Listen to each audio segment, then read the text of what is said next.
So I got an awesome drawing tablet, right? A screened one that hooks up to my computer.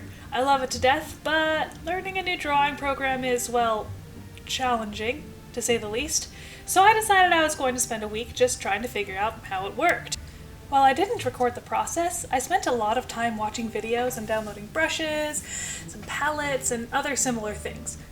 I learned about a bunch of tools the program had available, but realized pretty early into the journey that ultimately, how I used the program would depend pretty heavily on my personal taste during my workflow, which I wouldn't be able to learn without just doing it. So I dove right in, deciding to do what another artist on YouTube I enjoy, Jazza, would do. I dabbled before diving in. Now normally, if I make an artwork that has me directly tracing the entire pose, I consider that to be a specific kind of study. It's the sort of study meant to help give me some information to store in my visual library, something to help train my eyes and muscles to recognize when things are looking right and when things just kind of aren't, not to turn it into a quasi-art piece. But since I was trying to learn Clip Studio Paint, I let myself be just a little lazy with my artwork, focusing more on the tools and how they worked. Honestly, most of this piece was me messing around with tools and trying to learn my workflow. I use an OC that I don't actually have a full design for yet as a base for some reason. That was just what was giving me inspiration, I suppose. But let me tell you, the fill bucket tool was amazing. Procreate, the program I usually use, does not really have a fill bucket tool that lets you reference other layers, so having access to one was divine. I was having a pretty great time with it, to be honest. It made my workflow faster and cleaner, even if I had to go in and clean stuff up a little bit. Out of this little exercise, I ended up finding some brushes I liked to work with and a hesitant flow that almost certainly will change rapidly as I continue to learn about the program. But in my research leading up to this piece, I had learned about a tool I was really excited for, the Shading Assist. I hate rendering, so I hoped that this tool would make my life just so much easier, giving me a good starting point to sort of fix up a little bit of rendering. Unfortunately, once I started messing with it, I found it largely disappointing. Maybe it's just my style, maybe it's the fact that you can't really use a computer to emulate what actual studies can do, but it just didn't really look how I had hoped. I messed around for a good while in the settings, but eventually just settled on one that looked good enough and called it a day. For a study, this piece isn't bad. The anatomy is kind of wonky despite being directly traced, and I think I'll need to continue to work on understanding line work, but I thought it was pretty good for just throwing myself into it with what little information I retained from watching a bunch of videos on YouTube on how to use Clip Studio Paint. Now that I had done that, it was time to launch into a more finished piece. Nothing crazy fancy, but an actual art piece, more advanced than a study.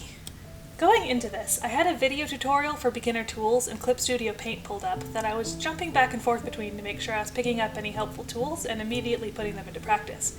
I definitely should have been doing that from the beginning. I'm not really sure what led me to try to just watch a bunch of videos separately, but this worked out much better. I found the video very helpful. I'll include a link in the description in case you need it, but it opened with the artist walking me through some tools you can choose to use to help you with your sketches. I never really touched the liquify tool for some reason, but honestly I still had a pretty good time. I found I really enjoy using a transparent square brush to make messier, harder to read sketches that look almost blurry, but leave my brain a lot of room to use my mental library to repair some of the shapes as I clean it up later. Once I had finished with the sketch, I moved on to line art. This was pretty much the same as in Procreate, except I can't pinch the screen to move things around or zoom, and I can't tap with two fingers to undo. I have to hit a little button instead. Still, I found the shortcut buttons on my tablet invaluable for this part. I accidentally discovered that I can use it to make my brush size bigger or smaller faster, and I was using that with glee. I do think I prefer the stabilization in Procreate a bit more, but maybe that's just because I'm used to it. I know that's also not the most popular opinion in the world. I just find that it leads to cleaner line art for me, especially when I have really shaky hands pretty much all of the time. Still, I found myself falling into a rhythm, and honestly, I think this exercise helped me with my line confidence a bit. I was able to tackle some decently long and curvy lines without too much issue, though some of them took a lot of redoing. I did end up having to look up a tutorial for how to use the symmetry tool on Clip Studio Paint in order to make the front view of the guards look okay, and to be honest, I was too lazy to do the research to find out how to turn that off. I ended up just copying the line art from the layer with a symmetry tool onto one without, and using that once I was done with the tool. I'll probably have to just bite the bullet and do that research later, but it worked okay for now. Clunky, but serviceable. Now, one thing the tutorial did teach me about was masks, and let me tell you, I had no idea how to use them before, and now I know how to use them to a small degree, but have no idea how they work. They are so useful though. I was able to make some of the lines semi-transparent in my line art, and I imagine I could make colored line art really easily with a mask, which is really exciting because previously I've always had to do clipping masks and the like, which can get really messy really fast. I did end up doing a lot of back and forth clicking between two images to get my colors from my reference. I'm not really sure how to get a reference onto my page without just pasting the picture directly onto my artwork, which is not my favorite way to work.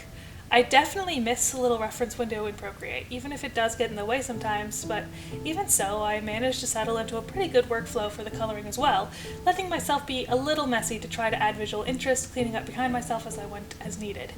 I could have used the fill tool again, but I wanted to try a slightly more painterly look. At the end of it, I didn't really do much for shading. I probably should have tried to do a bit of rendering, but it still is my least favorite part of making paintings and drawings, and I was already feeling pretty overwhelmed from the new program, so I just threw some shadows down on the ground and called it a day. I'll probably try to do some studies on shading eventually because I desperately need to improve in that area, but for now, I'm content with what I learned about Clip Studio Paint. And of course, here's the reveal of the finished product. Masks really are amazing. I'm really excited to experiment with what I can do with my line art if I use them more often, and I'm pretty excited to see what kind of stuff I can do with a bit more of a painterly approach to some of my stuff if I want.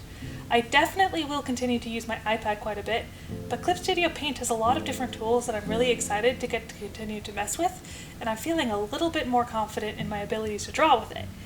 If you enjoyed this video and want to see more from my journey, consider subscribing. I'm really excited to continue on my drawing journey and would love to bring you along. I'm hoping to expand into some of my other fandoms and make some original stories soon, so this is a good time to come along if you want to. Man, coming off art block and diving straight into a new drawing program definitely brought some of that art block back. Still, the ability to record directly is a lifesaver. I was really struggling with my iPad disconnecting from my computer constantly, and it was driving me mad.